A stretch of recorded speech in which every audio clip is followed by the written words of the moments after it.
Hello दोस्तों, welcome back to my channel. अगर आपने अभी तक मेरे चैनल को सब्सक्राइब नहीं किया है तो जल्दी से मेरे चैनल को सब्सक्राइब कर दें। एपिसोड 20 की शुरुआत में जयालन शिवन के पास आती है और इससे कहती है कि मैं आपको घर पर लेकर चलती हूँ। शिवन जयालन को हक करते हुए इससे सॉरी कहता है। जयालन इसको कहती है कि सब ठीक है, लेकिन शिवन जैसे ही जिया का नाम लेता है तो जयालन रूम से बाहर चली जाती है। जयालन अपने आप से कहती है कि शिवन अभी भी मूव ऑन नहीं कर पाया है, क्या अब मुझे गिव अप कर देना चाहिए। ये सोचते हुए जयालन रो रही होती है। अब ली शाओशो ये सोच रही होती है कि शायद यहान मुझे रिजेक्ट करने वाला है। आज जीवन जियाचंग के साथ घर पर आती है। जियाचंग ली शाओशो को बताता है कि मैं और यीवन रिलेशनशिप में हैं अब, और मुझे उम्मीद है कि तुम हमारे इस रिलेशनशिप को प्रूव करोगी। यीवन कहती है कि जियाचंग से पहले मुझसे प्यार हुआ था, इसमें जियाचंग का कोई कसूर नहीं बल्कि सारा कसूर मेरा है। जियाचंग कहने लगता है कि यीवन ने कुछ भी गलत नहीं किया, गलती मेरी है। ली शाओशो इन दोनों के लिए तालियां बजाते हुए कहती है कि क्या ये कोई ड्रामा चल रहा है, तुम लोग इतना ड्रामेटिक बिहेव क्यों कर रहे हो। यीवन ली शाओशो से सॉरी करते हुए कहती है कि मैं जानती हूँ कि इस खबर की वजह से तुम अनकंफर्टेबल फील कर रही होगी। ली शाओशो कहती है कि हाँ मैं अनकंफर्टेबल फील कर रही हूँ, लेकिन मुझे ये बताओ कि क्या मैं तुम्हारी मदर इन लॉ हूँ या फिर तुम्हें ये लगता है कि मेरे दिल में अभी भी जियाचंग के लिए फीलिंग्स हैं। यीवन कहती है कि मेरा कहने का ये मतलब नहीं था। ली शाओशो कहती है कि ये तो बहुत अच्छी बात है कि अब तुम दोनों कपल बन गए हो, मैं इस वजह से परेशान नहीं हूँ बल्कि मुझे कोई और मसला है। ली शाओशो जियाचंग से पूछती कि क्या तुम जानते हो कि यीहान कहाँ पर है। जियाचंग कहते हैं कि यीहान आज बिजनेस ट्रिप के लिए जा रहा है। ये सुनकर ली शाओशो हैरान होती है, उससे पूछती है कि बिजनेस ट्रिप कितने दिन का है। जियाचंग कहते हैं कि 3 दिनों का। ली शाओशो से पूछती है कि क्या वो भी निकलने वाला है। जियाचंग कहते हैं कि अभी तो वो ऑफिस में, लेकिन थोड़ी देर बाद एयरपोर्ट के लिए निकल जाएगा। ली शाओशो जाते हुए इन दोनों को इनकी फ्यूचर लाइफ के लिए बेस्ट विशेस देती है। ली शाओशो के यहाँ से जाने के बाद जियाचंग को भी थोड़ा रिलीफ फील हो रहा होता है। अब यीहान जब अपना सामान कार में रखवा रहा होता है तो ये ली शाओशो को कॉल कर रहा होता है। ली शाओशो भी इसी को कॉल कर रही होती है। जब ली शाओशो इसकी कॉल नहीं उठाती तो यीहान अपने ड्राइवर से कहते हैं कि तुम मेरा यहीं पर इंतजार करो, मैं भी आता हूँ। अब ये दोनों एक दूसरे को कॉल करते हुए दूसरे से मिलने के लिए आ रहे होते हैं। अब इन दोनों की मुलाकात इसी फ्लावर शॉप पर होती है। ली शाओशो यीहान से कहती है कि जो लेटर मैंने तुम्हें दिया था क्या तुमने वो पढ़ लिया है। यीहान कहता है कि हाँ। ली शाओशो कहती है कि फिर तुमने मुझे कोई रिप्लाई क्यों नहीं दिया, तुम मुझे पसंद करते हो या नहीं, तुम्हें कुछ तो कहना चाहिए। यीहान कहते है कि मैं बहुत खुश हूँ। ली शाओशो कहती है कि जब से मैंने तुम्हें लेटर दिया उसके बाद से मैं बहुत नर्वस हूँ, बार बार मैं अपना फोन चेक कर रही थी, तुम मुझे बस इतना सा ही जवाब दे रहे हो। अगर मैं वाकई में डेट करना स्टार्ट कर दी तो मुझे लगता है कि मेरी लाइफ बहुत ही बुरी हो जाएगी। यीहान कहते कि क्या तुम वाकई में ऐसा सोचती हो। ली शाओशो कहती कि नहीं, मैं तो तुम्हें सिर्फ टेस्ट कर रही थी। ली शाओशो भी यीहान से कहती है कि मैं तुमसे प्यार करूंगी, भले मेरा प्यार वन साइडेड ही है। यीहान कहते कि इसकी जरूरत नहीं है, अब मैं जा रहा हूँ। ली शाओशो ये सुनकर अपसेट हो जाती है और इसको ओके बोलकर यहाँ से जाने लगती है। यीहान ली शाओशो को आकर हक करता है। यीहान कहते कि मैं तो हमेशा से ही तुम्हारा प्यार जीतने की कोशिश कर रहा था और अब मैं कामयाब हो गया हूँ। ली शाओशो कहती है कि तो फिर क्या तुम मेरे बॉयफ्रेंड बनोगे। यीहान ली शाओशो से कहता है कि मैं ना कहने की हिम्मत नहीं कर सकता। ये सुनकर ली शाओशो यीहान को हक करती है। अब ये यीहान से कहती है कि तुम्हारी फ्लाइट है, तुम्हें देर हो रही है। यीहान यहाँ से जाते हुए ली शाओशो से कहता है कि मेरे पास आने के लिए तुम्हारा शुक्रिया। ली शाओशो भी यीहान को इसीलिए थैंक्स बोलती है। यीहान अब ली शाओशो को बाय करके यहाँ से चला जाता है। आज रोज शिवन जयालन का बिल्डिंग के बाहर इंतजार कर रहा होता है। शिवन जयालन से कहता है कि तुमने मेरी कॉल्स का जवाब क्यों नहीं दिया। जयालन कहती है कि काम करते हुए मेरा फोन म्यूट पर था इसलिए मैंने देखा नहीं। शिवन जयालन से पूछता है कि क्या कल तुम आई थी मेरे पास। जयालन कहती है कि शायद जियाचंग वहाँ पर गया था, उसने मुझसे कहा था कि वो तुम्हारे पास जाएगा। शिवन कहते कि मैं ड्रंक था, लेकिन फिर भी मुझे याद है कि मैंने कल तुम्हें ही देखा था। जयालन कहते कि तुम्हें कल के बारे में क्या याद है। शिवन कहता है कि मैंने तुमसे कुछ भी रूड नहीं कहा था या कहा था। जयालन कहती है कि तुम मुझे अपने दोस्त की बहन समझते हो, तुमने मुझसे कुछ भी रूड नहीं कहा। शिवन कुछ कहने लगता है, लेकिन जयालन कहती है कि कल मैं अगर वहाँ पर आई भी थी तो आप यही प्रिटेंड करें कि मैं वहाँ पर नहीं थी।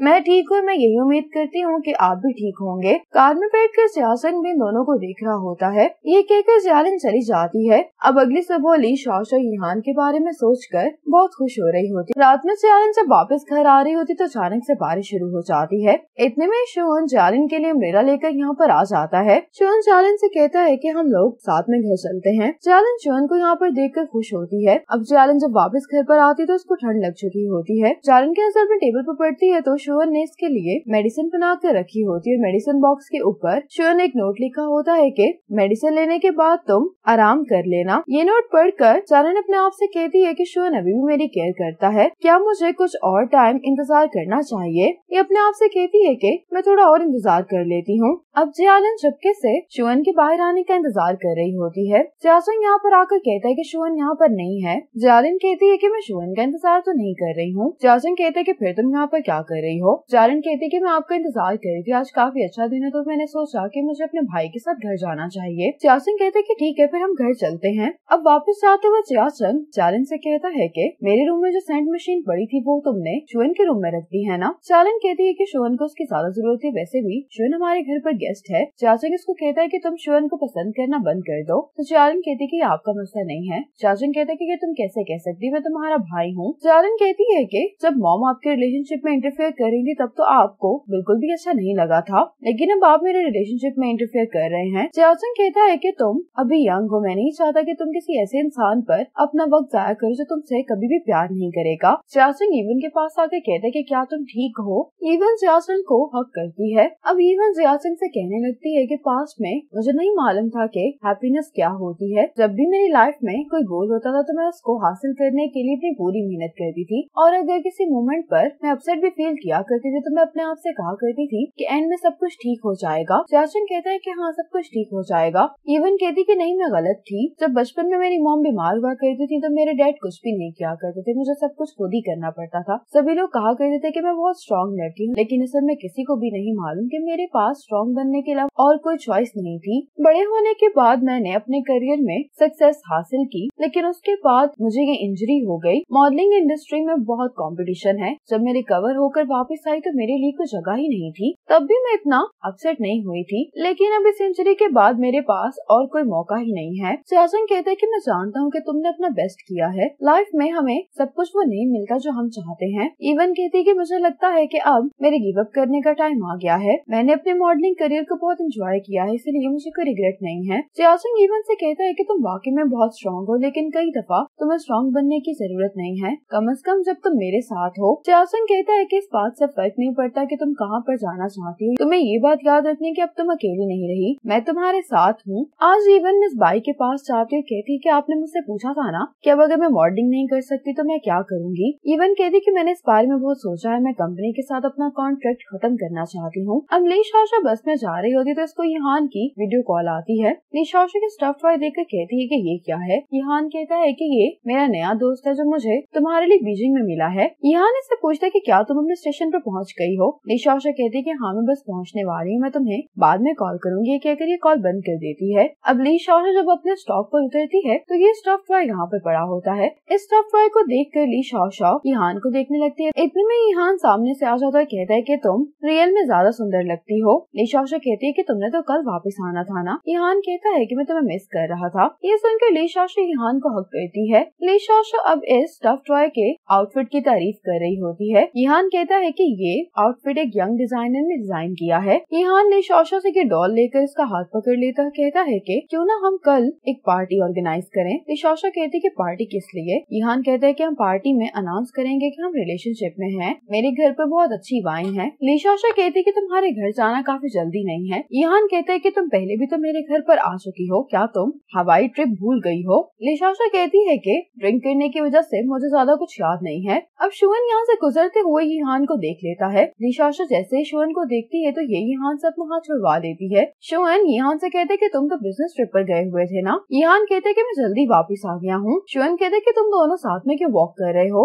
ली शाओशा कहती है कि जैसा तुम सोचे वैसा कुछ भी नहीं है, हमारी तो स्टॉप पर मुलाकात हुई है। लेकिन यहान को बुरा लग रहा होता कि ली शाओशा ने ये रिस्पॉन्स क्यों दिया। रात को शुअन जब जियालिन और जियासुंग के साथ डिनर कर रहा होता है तो ये सारी बात जियासुंग को बताता है। कहता है कि मैंने उनसे पूछा था कि क्या वो रिलेशनशिप में है या नहीं, लेकिन ली शाओशा ने इनकार कर दिया। अब ये हाल ली शाओशा को कॉल करता है। इसकी आवाज सुनकर कहता है कि क्या तुम अभी उठी हो। तो ली शाओशा कहती कि हाँ तुमने मुझे जगाया है। यहान कहते कि कल जब हम शुअन से मिले थे तुमने उससे ये क्यों कहा कि हम दोनों रिलेशनशिप में नहीं हैं। ली शाओशा कहती कि तुमने सिर्फ इस बात के लिए मुझे कॉल की, कोई बड़ा मसला तो नहीं है। यहान कहता है कि मेरे लिए तो ये बड़ा मसला है, कल रात में इसी वजह से सो नहीं सका। ली शाओशा कहती कि हमारी मुलाकात शुअन से कल अचानक हुई थी, इसलिए मैं पैनिक कर गई थी। यहान कहता है कि अगर हम नेक्स्ट टाइम उससे मिलेंगे तो क्या तुम उसको ये बता दो कि हम दोनों रिलेशनशिप में हैं। ली शाओशा कहती है कि हमारे रिलेशनशिप को भी कुछ ही दिन तो हुए हैं। यहान कहता है कि तुम्हारा क्या मतलब है कि हमारा जल्द ब्रेकअप हो जाएगा। ली शाओशा कहती है कि मेरा कहने का ये मतलब नहीं था। यहान कहता है कि तो क्या तुम कभी भी हमारे फ्रेंड्स को नहीं बताओगी इस बारे में। ली शाओशा कहती है कि मुझे लगता है कि हमें किसी अच्छे टाइम पर अपने फ्रेंड्स को इस बारे में बताना चाहिए। ईहान कहता है कि मैं तुम्हारी चॉइस की रिस्पेक्ट करता हूँ, इसीलिए अभी हम किसी को भी नहीं बताएंगे इस बारे में। ली शाओशे कहती है कि तुम्हारी वजह से मेरी आँख खुली, क्या तुम्हें ये नहीं पूछना चाहिए कि क्या मैं अच्छे से सोई या नहीं। ईहान कहते कि कल रात मैं सो नहीं सका, इसलिए अगर तुम अच्छे से सोई हो तो ये नाइंसाफी है। ये कहकर ईहान कॉल बंद कर देता है। ली शाओ इस डॉल से कहने लगती है कि तुम्हारा ऑनर बहुत अजीब इंसान है, लेकिन अब चूंकि वो मेरा बॉयफ्रेंड है इसलिए मैं उसको माफ कर देती हूँ। इसी मोमेंट पर एपिसोड 20 खत्म हो जाती है।